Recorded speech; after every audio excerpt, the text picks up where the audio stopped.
Some of these illustrations look like the page caught something it could not get rid of. Faces stretched too thin, eyes that follow you for the wrong reason, flowers that look beautiful for half a second, then start to feel poisonous. The Irish artist Harry Clarke spent his short life making things most people would not want to keep on a shelf, fairy tales that felt infected. Edgar Allan Poe rendered as if every line had crawled out of the story. Goethe's Faust turned into something less like literature than a case file from a nightmare. He worked in ink, in glass, and in the deep blues of his own private darkness. Ireland remembers him as one of its great visual artists. The wider world has barely caught up. Harry Clarke was born in Dublin in 1889 on St Patrick's Day into a family that already worked with glass and saints. His father ran a stained glass church decorating business from 33 North Frederick Street. The young Harry grew up with a studio in the back garden. When he was 14, his mother died. He left school and went into his father's workshop. He learned stained glass the way other children learn how to ride a bike. By his late teens, he was studying at the Dublin Metropolitan School of Art and was winning gold medals at national competitions. But Clarke was never going to be a craftsman quietly producing church windows. He read everything: Poe, Keats, Coleridge, Swinburne. He drew constantly. Friends remembered a quiet, intense young man who worked late into the night and was already, even then, drawing things that unsettled people. He married Margaret Crilly, a fellow art student, in 1914. They had 3 children. He should have had decades, but the body already had other plans. In 1919, Harry Clarke published his illustrations for Edgar Allan Poe's Tales of Mystery and Imagination. The book made him famous. It also made the page itself feel unsafe. His Poe drawings are unlike anything else from that period, although some of them may be reminiscent of Aubrey Beardsley. Lace-thin lines, black ink so dense it looks woven, faces emerging out of the white space like things that had been hiding there all along. In The Pit and the Pendulum, the prisoner stretches at an angle across the frame where the blade hangs above him, almost decorative, almost beautiful, almost silent. In The Mask of the Red Death, the costume dancers blur into each other, and the Red Death itself is just another guest at the party. In Bernice, the narrator sits frozen as the dead woman's smile grimaces at you from the dark, and you cannot tell what is body and what is dream. Clarke did not illustrate Poe, he matched him. He gave the words a visual world that felt as obsessive, as claustrophobic, as deliberately wrong as Poe's prose.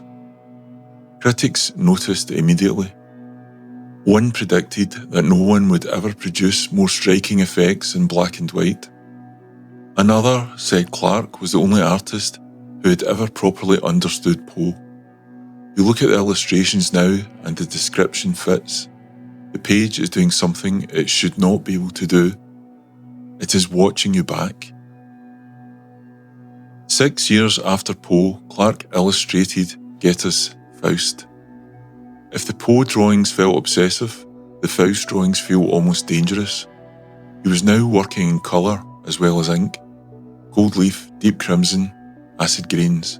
Compositions stuffed with detail until the eye gives up trying to follow it all.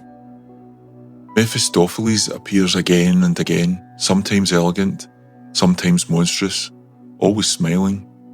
Gretchen looks like a saint who's just realised she's being watched. The witch's Sabbath sequences are crowned with hybrid creatures, half human, half animal, half something neither. A contemporary critic described the Faust illustrations as the world of the psychoanalyst made visible. Inversions of religious imagery, sexually ambiguous figures, bodies that seemed to be in the middle of becoming something else. Clarke had grown up making windows for churches. Now he was filling the page with everything those windows were not allowed to show. His final illustrated book, Selected Poems of Algernon Charles Swinburne, pushed even further into strange erotic darkness.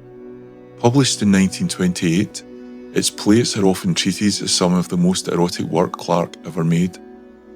Incidentally, if you're enjoying this video, a like and a subscribe genuinely help a small channel like this. It's appreciated and it helps me make more of them. By then, Clarke knew something most of his readers did not. He was already very ill. For all the fame his book illustrations brought him, Clarke's first love was glass. He had grown up in his father's stained glass studio. He had won his earliest gold medals for windows, not drawings. And when you stand in front of one of his stained glass windows, you understand why. His glass does something other stained glass often does not. The colours are deeper, the blues feel almost violet, almost black actually. The figures are elongated, jewelled, and watching you with eyes that seem too large for the face. Clarke had visited the great Gothic cathedrals of France as a young man, especially Chartres. He came back with a love of medieval glass and no interest in merely copying it. Instead, he treated each window like an illustration made of light. His stained glass had a strange power up close. The detail kept unfolding the longer you looked. Tiny faces buried in the borders, creatures half hidden in the patterning. Symbolic objects tucked into corners no casual viewer would ever notice. Each window felt less like decoration and more like a story you had to lean in to read. A fairy tale, a love poem, and a haunted house, all carried in coloured light. But Clarke's strangest commission came near the end of his life. The Irish Free State asked him to design a window for the League of Nations building in Geneva. It was meant to celebrate Irish literature, so Clarke filled it with sensuous dancers, drinkers, and figures from writers the new state found morally awkward. James Joyce, Liam O'Flaherty, Sean O'Casey.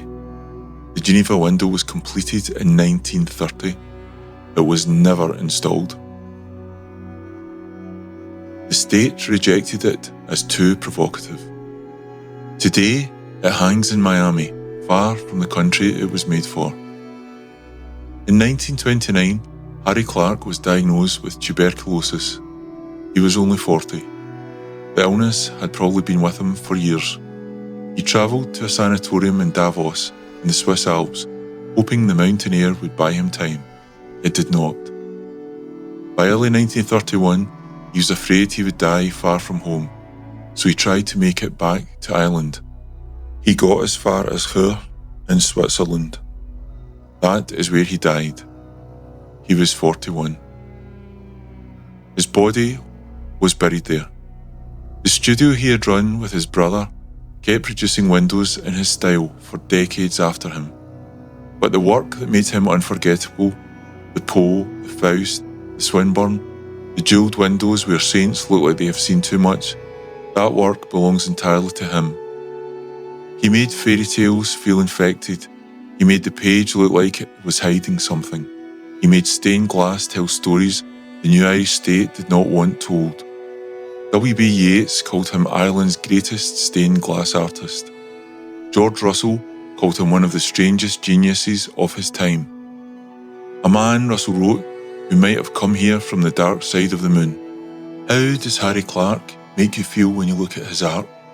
For me, it makes me want to dig out a bottle of black ink and an old fountain pen. He's one of several artists I've covered who feel like they were ahead of their time. There's something modern in the way his work hits you, even now. I would happily hang one of his prints on my wall. He's also another who died far too young. 41 is no age.